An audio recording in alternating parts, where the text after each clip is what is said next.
wala tay mabasa litra por litra nga nag-ingon nga bawal ipakaon ng baboy. Nganong wa tay mabasa litra por litra? Si Kristo nagpakamatay sa baboy. Pagkaluoy bagyod sa atong Dios. Ang nag-ingon nga dili makaon ang baboy, dili ang Seventh-day Adventist, ang Biblia.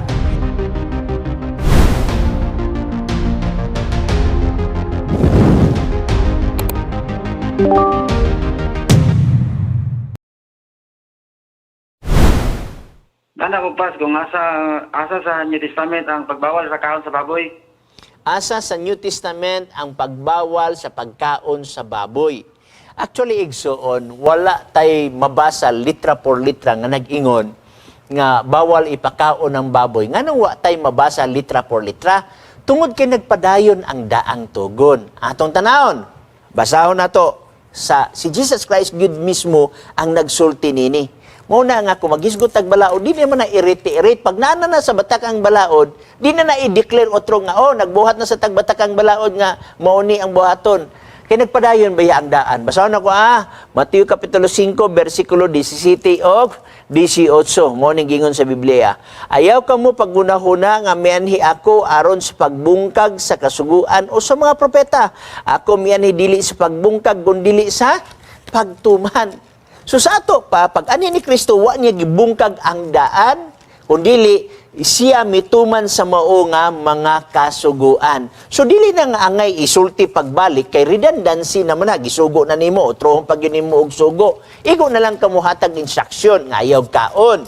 Okay? Now, nabatay masabot ni sa balaang kasulatan nga, dili ta mukaon anang mga butanga, nga mga hugaw, kay ang baboy gideklarar man nga hugaw. Basahon na to. Ika-2 Korinto, Kapitulo 6, versikulo 17-18.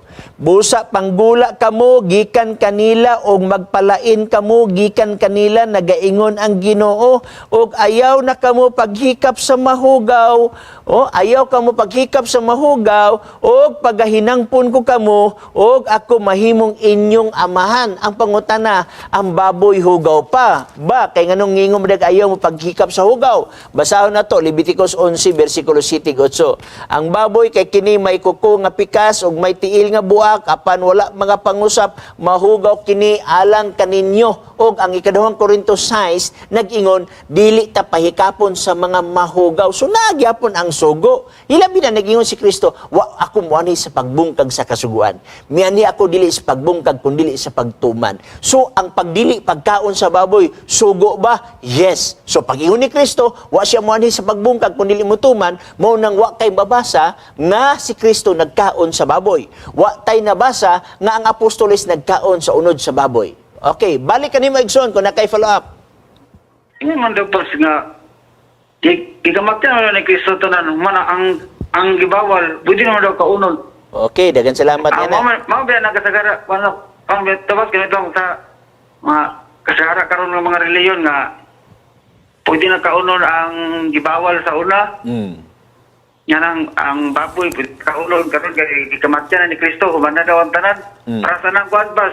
Dili na kaya lang magpalangsang sa krus, kay trabaho na sa Kristo. Para sa na yung bas ba? Sa New Testament, bago nagbas, pwede na daw kaunon ng baboy. Ito ba katinood na? Okay, atong basahon igsoon, kanang gingon diya nga si Kristo nagpakamatay sa baboy. Pagkaluoy bagyod sa atong Dios, nagpakamatay tungod sa baboy. Imagine ni Maigzon, asa man nagpakamatay si Kristo? Sa tao o sa baboy? Atong basahon, unang Pedro, Kapitulo 2, versikulo 21-22. Kay sa maong paggawi, gipanagtawag kamo man usab ni si Kristo, nga nagbilin kaninyo usa ka panag-ignan aron kamo managsunod sa iyang mga tunob. So kung si Kristo ang magkaon sa baboy, musunod tang Kristo. 22. Siya walay nahimo nga pagpakasala, walay hikaplagan, limbong diha sa iyang baba.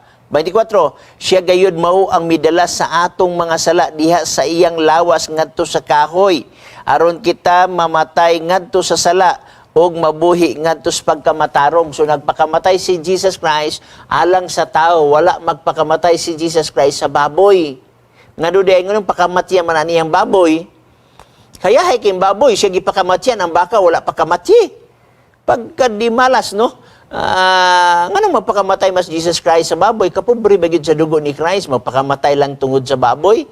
Niya, kung pananglitan, pakamatyan niya ang baboy, gihugasan niya ang baboy, unsa mo siya gihugas? Imo makita igsuon nga, ang mga tao nagkakamitar og dako kayo nga kasaypanan. Naghimo sila theology, nga si Kristo kuno nagpakamatay sa baboy. Ang question mao ni, asa ang bersikulo sa Biblia nga si Kristo nagpakamatay tungod sa baboy? Dili ka kadungog. Mismo pastor nga nagwali sa lain-laing mga reliyon, dili ka makadungog nga nag-ingon si Kristo mianhi sa kalibutan aron sa pagpakamatay sa baboy. Mismo ang mga pare wala magwali niya na nga si Kristo minaog gikan sa langit, nagpakatao og nagpakamatay tungod sa baboy. Wala tay mabasa niya na igsuon ngano di ay angay gyud pakamatyan aron mahinyo, hinlo. Kamahal gyud di kay baboy kay sa ubang tao. Buna falapig son. Ato papas. Bawal gid yun. Mo man kasulat sa Biblia. Ingon man si Kristo, wa ko manhi sa pagbungkag sa kasuguan, miani ako dili sa pagbungkag kundi sa pagtuman. Unya ang baboy gidili, usa na siya kasugo. So therefore, nagpadayon si Jesus Christ pagsunod ni ana. Mao na kung imong tan-awon igsuon, ang Juan kapitulo 15 versikulo 10, aduna pagigidugang si Kristo ni ana nga mga puntuha alang sa kasuguan. 15:10 akong basahon nagingon. Okay? 15:10 matupan niya dinhi, kung tumanon ninyo ang akong mga sugo, magpabilin kamo sa akong gugma. Maingon nga gituman ko ang mga sugo sa akong amahan ug ako nagpabilin diha sa iyang gugma. Mao man gani si Kristo mingon, wa ako manhi aron sa pagbungkag. Miani ako dili sa pagbungkag kun dili sa pagtuman. Ang uwan sa mga pastor mingon, di nat ko mutuman na kay si Kristo na ang nagtuman. Putlon nimong bersikulo, di man na nimo pwede putlon ang bersikulo. Okay, simpayet sa pagbasa ang maong bersikulo. Nag-ingon dire. Ayaw kamo paghuna-huna nga miani ako aron sa pagbungkag sa kasuguan o sa mga propeta. Ako miani dili sa pagbungkag kundi sa pagtuman niini. 18. Kay sa pagkatinuod magsultihan ko kamo nga samtang magaluntad pa ang langit ug ang yuta walay pagasayloan sa kasuguan bisan usa na lang kakudlit o sa katulpok. Ang pangutana mo ni, nagpadayon ba? Nagluntad ang langit ug yuta? Yes, nagluntad. Kay kung supakon ang sugo igsuon, meaning to say, ay wala na gitawag mga pamaagi, no? Disibi, tungod ni ini, bisan kinsa nga magapahuyang sa usa sa mga labing diyutay ni ining mga sugua, o magapadudlo sa mga tao sa pagbuhat sa ingon, kini siya pag-aisipon, liiwit dito sa langit. Ang word nga iwit sa mga Hudiyo igsoon, meaning di gyud ka makaadto og langit. Okay? Apan bisan kinsa nga magatuman og magapanudlo niini kini siya pagaisipon dako didto sa langit. Unsa may imong pilion ka, mutuman ka or musupak ka? Alang ka na ko, mutuman ko kay si Kristo mangani. Wa mo ani aros pagbungkag kun dili sa pagtuman. Balik ka ni Megson. Katapusan nimo pangutana palihog. Okay, nawala na ang atong igsoon. Okay, dagan salamat niya na nga punto. Okay, Pastor. Okay, pangutana. Alam ko pangutana, gano'ng nag-ingon mo nga, ang baboy, dili ko di pakaon, kay hugaw. Okay. Nag-ingon man diya sa Bible nga, dili ang musulod, ang makahugaw kung dili ang hugawan sa baba. Okay. So, mutabang na ko, Sister Magdalena Peñaflor, okay, sa Northern Samar. Mayong hapon diya sa Northern Samar, okay? Okay, ingani Magdalena, wala mag-ingon ang Seventh-day Adventist nga ang baboy dili makaon. Ang Seventh-day Adventist, gibasan niya ang Biblia. Ang nag-ingon nga dili makaon ang baboy, dili ang Seventh-day Adventist, ang Biblia. Igo lang gituman sa Seventh-day Adventist ang nakasulat sa balaang kasulatan. Nalatid na Leviticus Kapitulo 11, Deuteronomy Kapitulo 14, di na nakubasahon kay imo man giadmitar nga naanas balaang kasulatan, pero ang imo lang nga logic, gihinluan niya siya kay ang nagasulod dili mao ang nakapahugaw, kun dili ang nagagawas maoy nakapahugaw. Now, unsa may tubag sa SDA niya na, okay, niya ang tubag. Kanang imong bersikulo igsuon, makaplaga nato na sa Mateo Kapitulo 15. Unya nasa Marcos Kapitulo 7 kay Synoptic Gospel gani na mga butang nga makaplagan diya sa Mateo, makaplagan sa Marcos. So atong tan-awon ang Mateo Kapitulo 15 kung ang baboy ba'y gipasabot yana nga ang nagasulod dili makapahugaw kun dili ang nagagawas. Atong tanawon, okay? Ako ipasabot una igsuon mo ni. Huruton nimo basa ang Biblia dinhi sa bisan kaning Mateo 15 nga ang mo ni concern nimo. Ang Mateo 15 ug Marcos City. Bisag huruton nimo ang kapitulo sa Mateo 15, wala kay mabasa nga baboy ang gisgutan diya. Walay baboy diri. Ang gisgutan din igsuon ang pagkaon sa mga pagkaon nga wala manghunaw sa kamot. Unya kay wala man manghunaw sa kamot na ay mga tulumanon ng Hudiyo nga kinahanglan kung mukaon ka manghunaw ka sa imong kamot kay kung di ka manghunaw sa imong kamot mahugawan ka. Okay? So, ako lang nag-summarize ka nan. So, niingon na si Jesus Christ, dili ang nagasulod mo'y makapahugaw, kung dili ang nagagawas. Unsa to'y nagagawas? Mga daotang pulong. So, atong butang ang bersikulo. Kaya ako man nag-summarize, butangan tag bersikulo. Mateo 15, bersikulo 1. Mao na ang topic. Ug kang Hesus dihay miduol nga mga parasiyo ug mga skriba gikan sa Jerusalem nga nanagingon. Ngano bang lapason man sa imong mga tinun-an ang kalagdaan nga gikabilin-bilin sa mga katigulangan? So ang ilang gisgutan mao ang mga kalagdaan nga gikabilin-bilin sa katigulangan, meaning to say mga tradisyon. Okay? Next nga basa na to.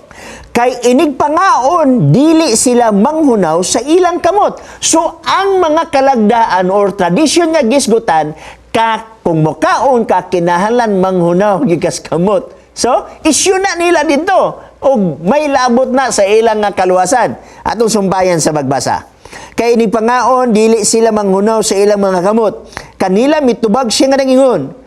Og ngano ba usab nga inyo manglapason ang sugo sa Dios aron lang pagtuman sa inyong gikabilin-bilin nga kalagdaan. Bantayan niya, ang gisgutan nila ang tradisyon. Dili mabasa sa Biblia ang tradisyon. Dili mabasa sa Biblia ang gikabilin-bilin nga kalagdaan nga supak og sala. Ang dili manghunaw kung mukaon. Mao ning gi-counter ni Jesus Christ, no? Na atong tan-awon ang mga punto dinhi nga sunod nga mga punto. Niingon na siya. Ingon siya dinhi, busa tungod lang sa inyong gikabilin-bilin nga kalagdaan, inyong gipakawalay pulos ang pulong sa Dios. Kamong mga maot, maayo gayud ang paghimo ni Isaias sa mga propesiya mahitungod kaninyo nga nag-ingon, kining tawhana nagpasinungog kanako pinaagi sa ilang ngabil apan halayo kanako ang ilang kasing-kasing. Kawang lamang ang ilang pagsimba kanako, sanglit sa ilang pagpanudlo, gipakadoktrina ang kalagdaag hinimo og tao. O niya iyang gitawag ang mga tao. Ingon siya paminaw og sabta ninyo kini. Dili ang magasulod sa baba mao ang makapahugaw sa tao, kun dili ang magagula sa baba kini mao ang makapahugaw sa tao. Unsay giisyu gisgutan? Wala sila nang hunaw sa ilang kamot nga nangaon. Kung imo ni basahon sa King James Version, tan-aw nimo sa Textus Receptus sa Griego dinhi sa Mateus 1, ang ilang gikaon dinhi is bread. Gikan sa Greek word nga artos. Dinhi sa Bisaya nga akong gibasa wala diri, pero sa Greek nga original naa ang word nga artos nga meaning to say nganong nanghaon man mo og tinapay nga wala manghunaw. Okay? Ingon na Jesus Christ, kay gisupak man sa Hudiyo ka ng mga butanga, kay alang nila, makasala ka kung di ka manghunaw. Ningon si Jesus Christ nga, kawang lamang inyong pagsimba kanako, sanglit sa inyong pagpanudlo, gipakadoktrina ninyo ang kalagdaan og tao. O niya, ingon din siya dini, dili ang magasulod sa baba, mao ang magapahugaw sa tao, kung dili ang nagawas. O sa may inisulod di sa baba, tinapay. Wa kay mabasa diri, wala tay mabasa diri nga baboy ang ilang gikaon. Mabitaw usay maguul ko pinangga. Ngano mang maguul ko? Tungod kay usay ang Biblia dungagan. Dili maayo nga dungagan nato ang Biblia. Dili maayo nga atong i-interpret ang Biblia sumala sa atong gusto. Tungod kay ang mga tao nagkaon sa unod sa baboy, i-justify na lang og usbon ang Biblia, dili na siya pwede. To prove, tagaan-tagag bersikulo igsuon nga makasumpaki nini kung imo ni siyang i-interpret nga dili mao. Tanaw na to. Arita sa Isaiah 66. Okay?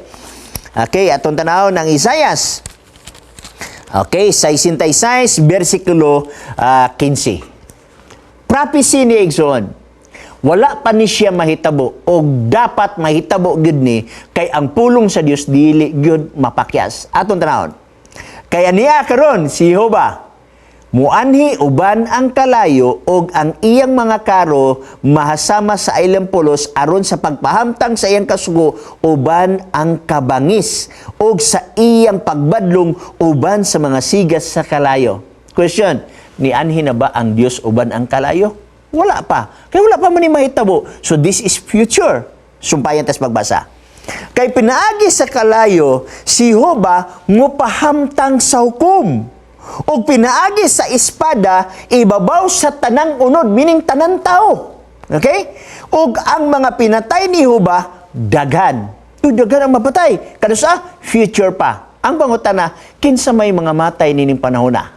Ato basahon, BC Kadtong nagabalaan sa ilang kaugalingon, o nagaputli sa ilang kaugalingon aron sa pag-adto sa mga tanaman sa luyo sa usa diha sa taliwala nagakaon sa unod sa baboy og dulumtanan og ang ilaga silang tanan magdungan sa pagdangat sa katapusan nag-ingon si Jehova. O sabihin ko, silang tanan magadungan sa pagdangat sa katapusan. Question, niabot na ba ang katapusan?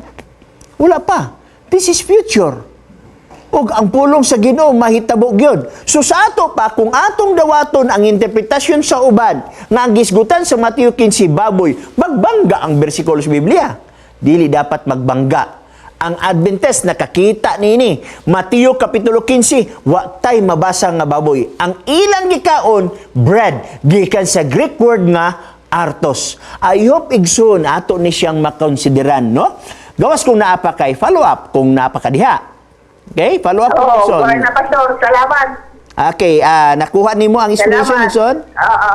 Okay, dagan salamat Magdalena Peña Flor sa Victoriano, Northern Samar. Okay? Ako nagtuo nga daghan nandiha sa Samar moabot kini ato nga program, no?